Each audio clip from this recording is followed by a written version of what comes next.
कर्जा मुक्त तब होता है जब व्यक्ति की दुकान, व्यापार, व्यवसाय, जिस जगह पर जिस काम के लिए जाए वो काम फतेह हो जाए, वो काम सफल हो,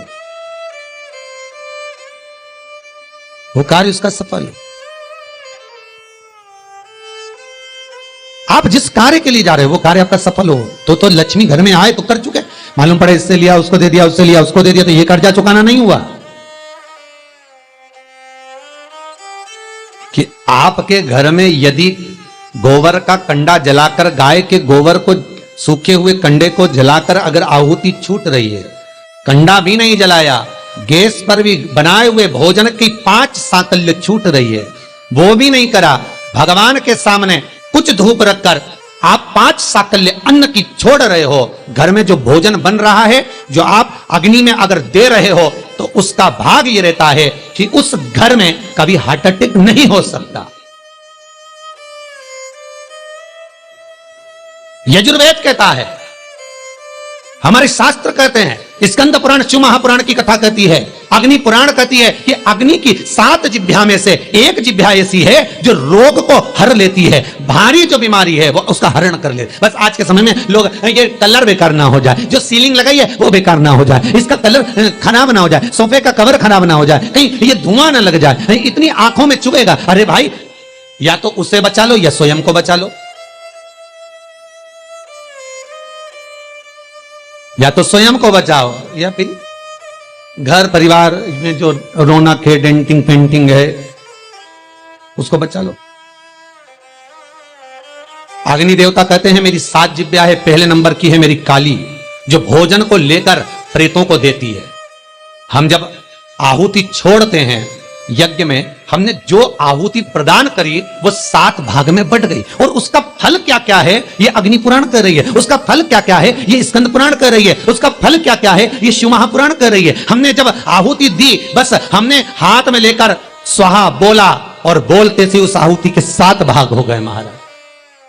भले हमने वो इंद्र को दियो, ओम इंद्राय स्वाहा, ओम प्रजापते स्वाहा, ओम अग्नि स्वाहा, भले हमने एक देवता का नाम लेकर दिया पर उसके 7 टुकड़े हो गए। पहला 7 जिह्वा अलग अलग भाग को अलग अलग जगह पहुंचा रही है। पहले नंबर पर अग्निदेव की जिह्वा का नाम है काली, वो काली जो भोजन देती है वो प्रेतों को देती है हमारा। दूसरे नंबर पर है कराली, कराली भोजन को लेकर जो कुंवारी अवस्था में मर जाते हैं, अधोगति में शांत हो जाते हैं, कराली अग्निदेव की दूसरी जिह्वा भाग उनको प्रदान करती है।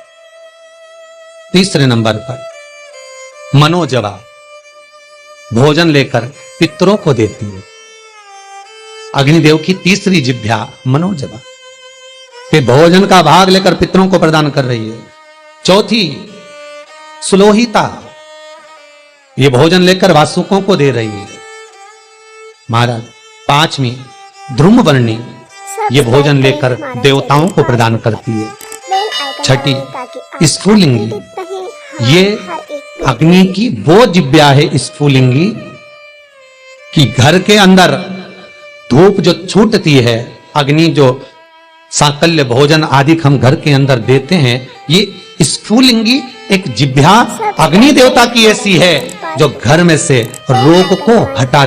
फिर निवेदन करूंगा, हार्ट अटैक की बीमारी को हटाना है तो घर में 7, 5, 3, 2, 1 तुम्हारी मर्जी पड़े उतने जो घर में भोजन बने वो अग्नि देवता को जिमाना है। थोड़ा सा धुआं जरूर होगा, धूप लगेगी तो धुआं तो होगा, पर बड़ी बीमारी घर में प्रवेश नहीं करती। क्यों? अग्निदेव की 6ठी जिह्वा स्फुलिंगी रोग, बड़े से बड़े रोग को, यहां तक शास्त्र, आप पहले का इतिहास उठाकर देखिए, पहले के समय में अटैक की बीमारी नहीं होती थी, हार्ट अटैक नहीं होता था, शुगर नहीं होती थी, ये ब्लड प्रेशर नहीं होता था। आज के समय में सारी बीमारियां हो गई। क्यों? क्योंकि घर तो बड़ा बन गया, बंगला भी बड़ा बन गया, ऐश्वर्य राम की वस्तुएं भी बहुत हो गई, पर घर में जो प्रतिदिन 5 आहुतियां पूर्व के समय के लोग दिया करते थे, घर में 5 आहुतियां जो चूल्हे में छूटती थी वो आहुतियां बंद हो गई।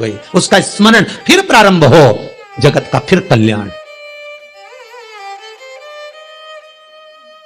हमारे धर्म, हमारे शास्त्र जो वर्णन करते आए हैं वो गलत नहीं है। पहले के समय में यज्ञ अनुष्ठान कितने होते थे, आज के जमाने में काम, लोभ, विषय, आसक्तियां ज्यादा हो गए।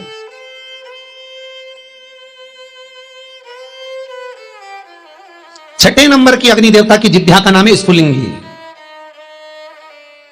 और अग्निदेव की ये छठी जिब्या स्फुलिंगी ये बीमारी का हरण कर लेती है, ये रोग का हरण कर लेती है।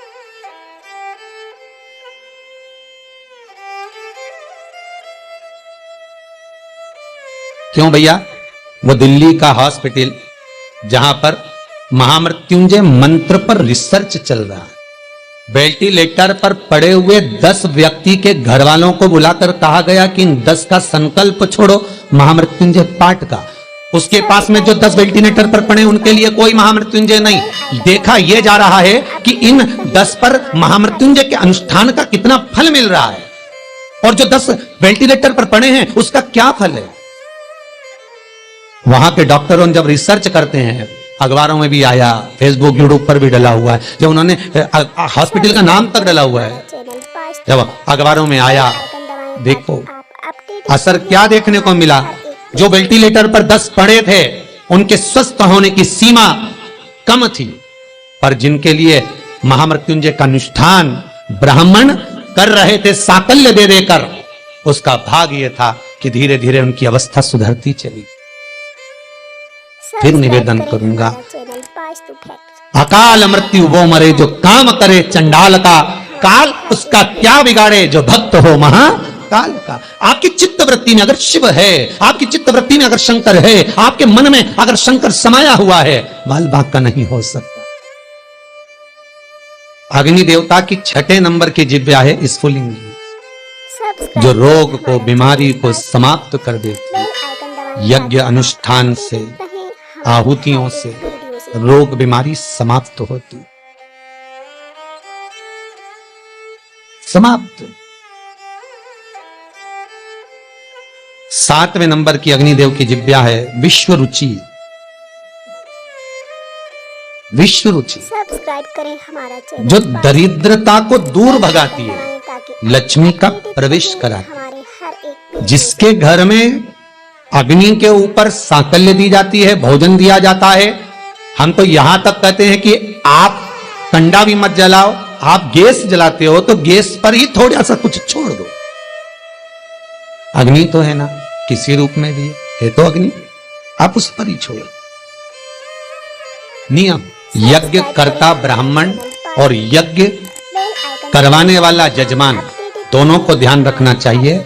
यजमान जब आहुतियां दे रहा हो, ब्राह्मण स्वाहा बोल रहे हैं, ओम इंद्राय स्वाहा, तो जो आहुतियां दे रहा है, अग्नि पुराण कहती है, स्कंद पुराण कहती है, जो आहुति दे रहा है उसके मुख से स्वाहा शब्द निकलना जरूरी होता है।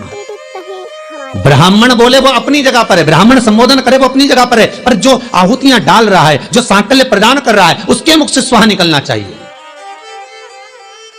क्यों? क्योंकि ब्राह्मण का कर्म है देवताओं को बुलाना। उसने बोला ओम इंद्राय स्वाहा, इंद्राय सामने भाग लेने के लिए। अब यजमान का मन होना चाहिए खिलाने का, यजमान का मन होना चाहिए देने का। तो यजमान जब स्वाहा बोलेगा तब वो इंद्रदेव उस पदार्थ को ग्रहण करेगा। जिस आहुति में यजमान स्वाहा नहीं बोलता, वो आहुति देवता स्वीकार नहीं करता। इसलिए बीच बीच में यज्ञ करते समय यज्ञ करता ब्राह्मण यजमान से कहते हैं सावधान। सावधान का मतलब है कि मुख से स्वाहा बोलना चालू करो, ऊंगोमती, केवल सांकल्य देकर चुप ना रहिए, स्वाहा संबोधन तुम्हारे मुख से निकलना चाहिए। सब्सक्राइब करें हमारा चैनल, वो स्वाहा का संबोधन आपको सुख का बहन कराए, ताकि आप अपडेटेड रहें हमारे हर प्रदोष काल हो। 7 वृक्ष की पत्तियों को तोड़कर शिव का स्मरण कर कर, पार्थिव शिवलिंग का निर्माण कर कर, उसकी अर्चना कर कर, जल चढ़ाकर, घाट पर, नदी पर, तट पर शिवलिंग का निर्माण कर कर, नदी का ही जल समर्पित कर कर, 7 वृक्ष की पत्तियों को समर्पित कर, घी का द्रव्य दिया लगाकर आराधना कर, प्रदोष काल में ही विसर्जन कर, नमन कर, स्नान कर, पूजन आदि करने के बाद फिर जाओ व्यापार के लिए। किसी से मांगना नहीं, स्वतः का व्यापार कर। बड़े हमारे हर एक वीडियो से मर उसका चरित्र कहता है, महाराज प्रदोष का पुण्य, प्रदोष का स्मरण, प्रदोष का शिव अर्चना, प्रदोष की करी हुई आराधना, प्रदोष काल में प्रदोष के दिन करा हुआ पार्थिव शिवलिंग का निर्माण, पूजन कर्जे से मुक्त कर। सब्सक्राइब करें हमारा चैनल, कर्जा मुक्त कब होगा? बेल आइकन दबाएं ताकि आप दूसरे से कर लेकर होगा क्या? हमारे नहीं, हर एक दूसरे से कर लेकर करा तो फिर कर हो गया, वो तो फिर कर्जा हो गया। श्री शिवाय नमस्तुभ्यं। श्री शिवाय नमस्तुभ्यं। श्री सब्सक्राइब शिवाय करें हमारा चैनल, नमस्तुभ्यं। बेल